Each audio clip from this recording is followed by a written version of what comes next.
BNP মনে করছে যে এরা আওয়ামী লীগের সুরে কথা বললে আওয়ামী লীগের ভোটগুলো আমাদের কাছে আসবে। আওয়ামী লীগ কি এত বোকা রাজনৈতিক দল আপনারা মনে করেন? বাংলাদেশের দুটো দল খুব ব্রেন দিয়ে কাজ করে, একটা আওয়ামী লীগ, একটা জামাত।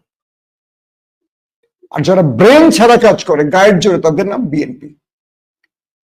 আওয়ামী লীগ যদি কোনো দলকে এবার নির্বাচনে ভোট দেয় সেটা হবে জাতীয় পার্টি, কারণ এরা আওয়ামী লীগের মিত্র ছিল। আওয়ামী লীগ চাইবে এদেরকে প্রধান বিরোধী দল বানাতে, সরকারে হয়তো বসাতে পারবে না কিন্তু বিরোধী দল বানাতে, যাতে করে সংসদে বিএনপিকে টাফ টাইম দিতে পারে। আওয়ামী লীগ জামাতকে ভোট দেবে না, জাতীয় পার্টিকে, বা জাতীয় পার্টির মধ্যে আওয়ামী লীগের প্রচুর প্রার্থী জড়িয়ে যাবে। হয়তোবা খুব বড় ফ্রেমের যারা আওয়ামী লীগ বিগত সময় করছেন তারা নাও আসতে পারেন ভয়, কিন্তু আওয়ামী লীগ অর্থায়ন করে দিল্লির পরিকল্পনায়, পরামর্শে, সহযোগিতা, মাঠ প্রশাসন, সিভিল প্রশাসন, রাষ্ট্রের আমলা, যারা এখনো আওয়ামী লীগের গুরুত্বপূর্ণ মেসেজ বহন করছে, যারা বিগত সময় নিয়োগ পেয়েছেন আওয়ামী লীগের কারণে, এরা প্রত্যেকে নির্বাচনের সময় জাতীয় পার্টিকে যে কোনো ভাবে একটা ভালো আসনে আনার চেষ্টা করবে। কারণ জাতীয় পার্টি যদি 30 জন দেয়, বাকি সবগুলো আসনে দিবে আওয়ামী লীগের প্রার্থী, কিন্তু হয়তো গায়ে আওয়ামী লীগের সাইনবোর্ড থাকবে না।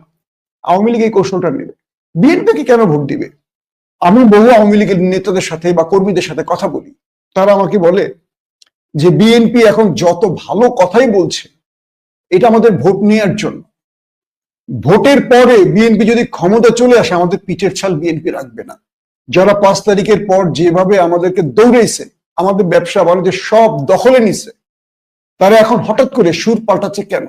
তার মানে নির্বাচনে আমাদের ভোটগুলো তারা চায়, এবং যখন তারা বিজয়ী হয়ে যাবে, 5 বছরের জন্য তারা বসে যাবে, তখন আমাদের কিচ্ছু থাকবে না। এতদিন ব্যবসা বাণিজ্য নিয়েছে, এরপর আমাদের লঙ্গি ধুতি পর্যন্ত খুলে নিয়ে যাবে, জাইঙ্গা পর্যন্ত নিয়ে যাবে। এটা আওয়ামী লীগের লোকেরা বলছে। তাহলে বিএনপি কি ভুল করতেছে না?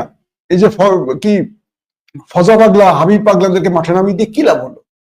আবার যারা বিএনপিকে ভালোবাসে, তাদের একটা গ্রুপ বিএনপির এইরকম কথাবার্তার জন্য, আওয়ামী ন্যারেটিভে কথা বলার জন্য, কিংবা দেশব্যাপী চাঁদাবাজি, দুর্নীতি, দখলদারিত্বের জন্য একটা বিশাল গ্রুপ, যারা বিএনপির ভদ্র ইমেজের লোক, শিক্ষিত লোক, তারা বিএনপিকে ভোট দিবে না, এমন সিদ্ধান্ত তারা নিচ্ছে। তার মানে বিএনপি নিজের ভুলটা নিজে করছে। যে দলটা নিশ্চিন্তে ক্ষমতায় আসবে, সেই দলটা কেন চ্যালেঞ্জের মুখে পড়ে যাচ্ছে?